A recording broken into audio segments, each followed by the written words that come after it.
Madam Speaker, I now yield to Representative Mike Arcuri of New York, another rising star from my home state, 5 minutes.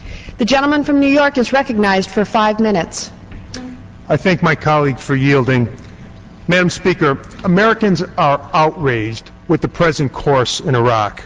Here we are more than 4 years later with 3,100 of our brave men and women killed fighting a war that has cost our nation $370 billion. It has become overwhelmingly clear that the current strategy to secure the peace of Iraq is failing.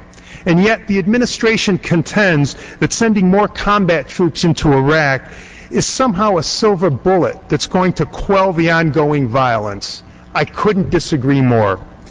The resolution before us today establishes two overwhelmingly clear and concise principles that are supported by a large majority of Americans, and I'm confident will garner a great deal of support from many of my colleagues on the other side of the aisle. First and foremost, we support our brave servicemen and women. They have done everything that has been asked of them bravely and honorably, and for that we in Congress and the people all over America will be forever grateful. Second, and simply, we oppose sending additional troops into Iraq. Madam Speaker, during this debate, some of my colleagues have used the term victory in their remarks. Victory. But no one, not one of my colleagues in this chamber, nor anyone in this administration, has yet to clearly define what victory in Iraq really means. At one point, we were told victory meant getting rid of weapons of mass destruction. Then, of course, we learned there were no weapons of mass destruction. When that didn't work, we were told victory meant toppling a dictator and that we would be greeted as heroes. We toppled the dictator, but of course we were never greeted as heroes, and yet still no victory. The administration then told us establishing elections would constitute victory. There have been several elections in Iraq, yet still no victory, and all the while the casualties have continued to rise. Earlier this week, I had an opportunity for the first time to visit with wounded soldiers recovering at Walter Reed Army Medical Hospital. Seeing firsthand the devastating injuries that some of our brave soldiers have endured has troubled me in a way that I have not known before.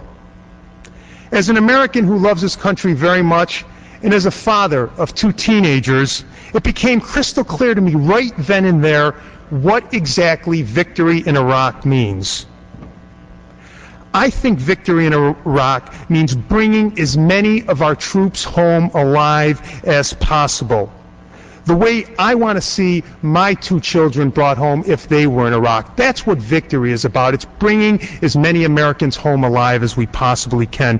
Madam Speaker, my colleagues on the other side of the aisle had the better part of 3 years to use their position in the majority to change the course in Iraq. They did nothing.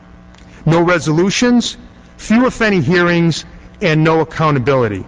How many more American lives are worth risking to continue an ill-conceived and poorly planned strategy that is clearly not working? The American people answered that question last November. They've had enough. Enough political rhetoric, enough stay the course, and most importantly, enough of the loss of life. Some of my colleagues are trying to mischaracterize this resolution. They say this resolution somehow demonstrates a failure to support our troops. That's ridiculous. Let me be clear, perfectly clear. Everyone in this chamber, Republicans and Democrats alike, support our brave men and women serving in the armed forces. Simply because we believe the best way to support our troops is to bring them home does not mean that we don't stand behind them. In fact, I think it means a greater commitment of support to them. Madam Speaker, I was not elected to blindly follow along. I was not elected to accept the status quo, and I was not elected to be a rubber stamp.